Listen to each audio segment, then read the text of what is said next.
အားလုံးပဲမင်္ဂလာပါကျွန်တော်နေမင်းတို့မှာအင်ချမ်းမြေပိုင်ရှင်များအနေနဲ့ကိုယ့်ရဲ့မြေခွက်ကိုအကျိုးဆောင်ကြီးရစီကိုအပ်ထားပေမဲ့ဘာဖြစ်လို့တိတ်ပြီးတော့မပြပေးကြတာလဲဆိုတဲ့နောက်ွယ်ကအကြောင်းရင်းလေးတစ်ချက်ကိုဘုဒ္ဓရအနေနဲ့ share လုပ်ပေးချင်ပါတယ်ခင်ဗျကျွန်တော်တို့အနေနဲ့လိုင်စင်ရှိပြီးစိတ်ချရတဲ့အကျိုးဆောင်အချင်းချင်းလာပြီးတော့အယောင်အပ်တာကိုလက်ခံပြီးလုပ်တယ်ဆိုပေမဲ့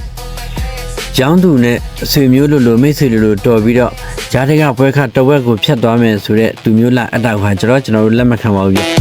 ဘာဖြစ်လို့လဲဆိုတော့အယောင်ဝယ်မဖြစ်မှဆိုလို့ရှိတဲ့အရှုပ်ရှင်းနေတွေမှာသူတို့ဖုံးကွယ်တက်ကြတယ်ဗျ။တကယ်ပြဿနာဖြစ်လာတဲ့အချိန်ကျရင်လည်းလာပြီးတော့ရှင်းပေးဖို့နေတသားသူတို့ပွဲခါတဝက်ယူတာမှရောင်းသူကိုမသိစေချင်ကြတာများတယ်ဗျ။အဆိုးဆုံးကဘာလဲဆိုတော့တကယ်ဝယ်သူဘက်ကနေအကျိုးဆောင်ပါလာပြီးတော့သူတို့က 1% ယူမယ်ဆိုပြီးတော့ချိတ်ဆက်လာတဲ့အခါမျိုးမှာပါ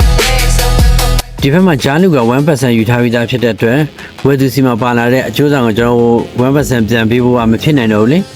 အဲ့တော့ဘာလို့ရလဲဆိုတော့ဒီမြေခွက်ကိုကျွန်တော်ခြံထားခဲ့ရတော့ပေါ့အဲ့ဒီတော့တကယ်နေတာသွားတာဘာလို့လဲဆိုတော့ငါရဲ့မြေခွက်ကိုအကျိုးဆောင်ကြီးတွေစီကိုအပ်ထားပါတယ်ဆိုပြီးတော့ထင်နေကြတဲ့မြေပိုင်ရှင်တွေအတွက်ပေါ့ဗျာအဲ့ဒါကြောင့်မလို့ရောင်းသူမြေရှင်နဲ့ဝယ်သူတွေမနစ်နာရအောင်လို့တောင်းမယူနိုင်တဲ့ကြားဖြတ်ပွဲသားတွေနဲ့ကျွန်တော်တို့အလုံးမလုံးနိုင်တာပဲဖြစ်ပါတယ်ဗျအဆုံးနဲ့ကြည့်ပြီးတဲ့မိတ်ဆွေများအားလုံးကအထူးပဲချစ်စစ်တင်ပါတယ်ဗျနောက်ဗီဒီယိုမှာပြန်တွေ့ပါမယ်အဲ့ဒီချိန်ဒီကို view ဆက်နေပါဗျ Thank you so much